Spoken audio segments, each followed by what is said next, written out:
Salut! French is a difficult language to learn, especially if you want to become 100% fluent.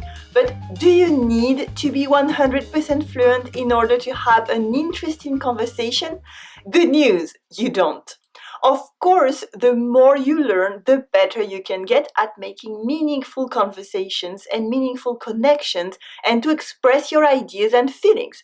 But there are a few shortcuts you can use to get a conversation going, to sustain it and to survive your close encounter with French people. Which shortcuts? Let's find out right now.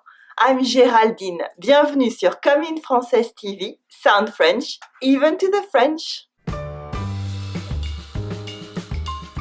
Okay, let's start with the fundamentals before going further. When you meet someone, whether it's a friend or a neighbor or a coworker or a clerk, you have to say a greeting.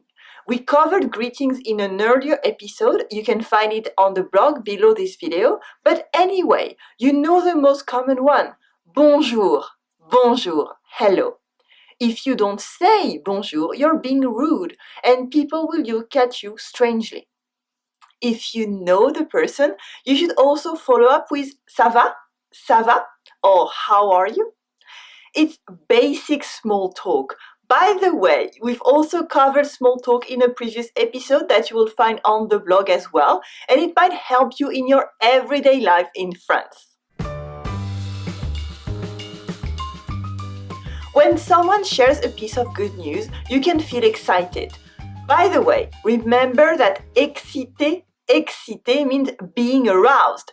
Don't make this embarrassing mistake. Instead, you can use enthousiaste or content to mean excited. But really, you won't use these adjectives to react anyway. We would rather say super, or c'est super, that's great. Or similarly, chouette, or c'est cool, that's amazing. All these are somewhat colloquial, but that's how we actually speak.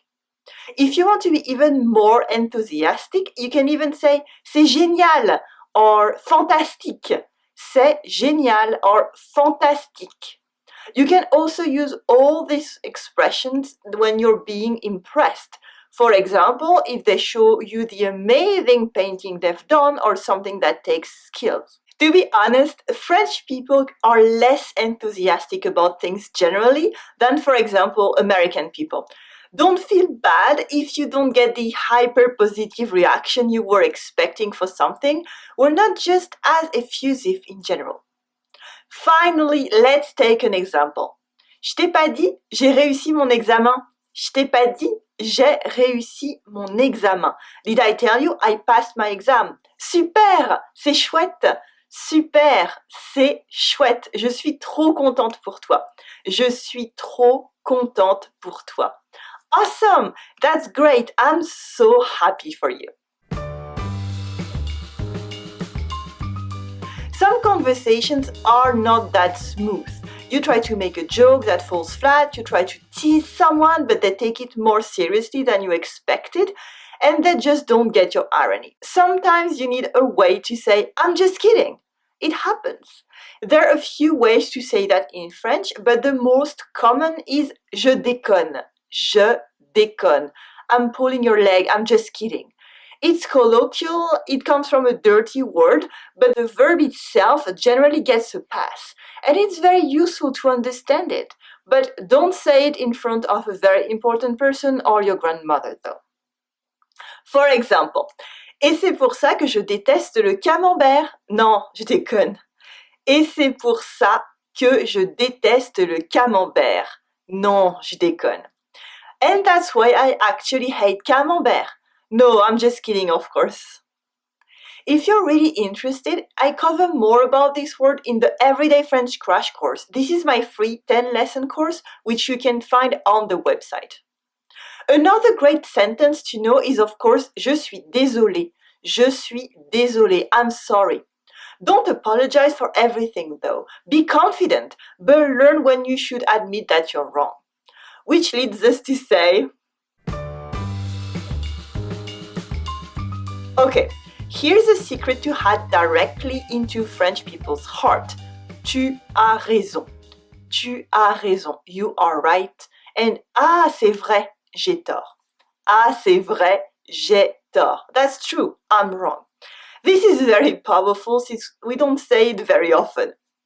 Couple it with je suis d'accord, I agree, and you have 3 sentences to befriend someone very, very quickly. And you will appear to the person in front of you as very sensible, reasonable, and highly intelligent person. So much that you could, in theory, have a whole conversation with very little more than these sentences and pass as completely fluent in French for a long time before being found out. There are some instances when being right isn't enough in a conversation. You also want action, as in when you're suggesting something to do, like going to a restaurant or setting up a meeting. You can express your agreement and motivation with ça marche or ça roule. Ça marche or ça roule, which mean okay, let's do this, or c'est parti, let's go. You might hear about allons-y as well, allons-y, but that's not something we really say naturally in our day-to-day speech. A final expression which might have been popularized by a comedy movie is also faisons comme ça. Faisons comme ça. It's a joke in the context of the movie, but it's actually also a useful sentence to know. On se voit demain 10h, ça te va? On se voit demain 10h, ça te va? Let's meet tomorrow at 10 then. Is this okay for you? Ok, ça marche. Faisons comme ça. Ok, ça marche. Faisons comme ça. Okay, that works. Let's do it this way. Sometimes you get genuinely lost in a French conversation. Often, really. You might get some advice from one of our previous episodes how to keep a conversation from switching back to English. As usual, it's in the video description on the blog. But for a quick rundown, let's focus on 2 problems and their solutions. First, when you didn't understand a word or a sentence, you can use tu peux répéter? Tu peux répéter? Can you repeat, please? As in, for instance, excuse-moi, tu peux répéter? Je n'ai pas compris ta dernière phrase. Excuse-moi, tu peux répéter? Je n'ai pas compris ta dernière phrase. Excuse me, can you repeat, please? I didn't understand your last sentence. But sometimes the problem lasts. They're actually speaking too fast for you to understand. You're just trying to understand the beginning of the first sentence when they're already starting this third sentence. So what to do? Say stop in a sweaty panic? Faint with your breakfast croissant in hand? No, don't worry. If they're speaking too fast, they feel like you're one of us already. So actually, congratulations. Smile first. Then you might consider asking, tu peux parler plus lentement? Tu peux parler plus lentement? Can you speak a little slower? Or, excuse-moi, tu peux ralentir un peu? Excuse-moi, tu peux ralentir un peu? Can you slow down a bit? This could work for a while, but you should know that in a longer conversation, they will probably get back to talking fast at some point. So, you will need to ask again. The only sustainable way to get out of this position is to get incrementally more fluent, I guess. Another problem you will face is when you can't express yourself clearly. You need to use a word in your language, but you don't know the French translation for it. It's an important learning moment. So always ask, c'est quoi en français, etc. C'est quoi en français, etc. What is this word in French? Or c'est quoi le mot français pour? C'est quoi le mot français pour, etc. What's the French word to mean, etc. It's always useful, never ever hesitate to ask. For instance, c'est quoi le mot français pour dire digital? C'est quoi le mot français pour dire digital? What's the French word for digital? On dit numérique. On dit numérique. Digital, c'est seulement pour parler des doigts. Une révolution digitale en français, c'est se tourner les pouces. On dit numérique. Digital, c'est seulement pour parler des doigts. Une révolution digitale en français, c'est se tourner les pouces. It's numérique in correct French. Digital only means something about the fingers. Révolution digitale means to twiddle your thumb. Just as we say bonjour, you need to say au revoir or goodbye. Au revoir. There are also more subtleties if you want that you will find in the greetings episode as well.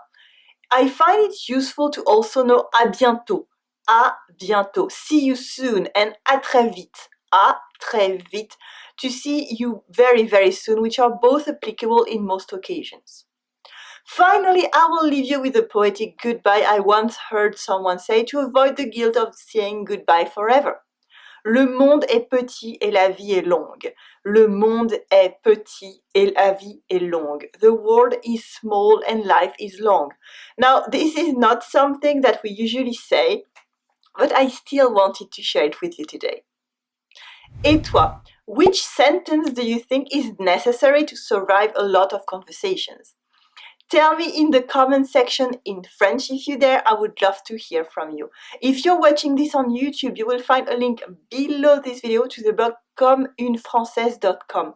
On the site, I read all the comments and answer all your questions as well.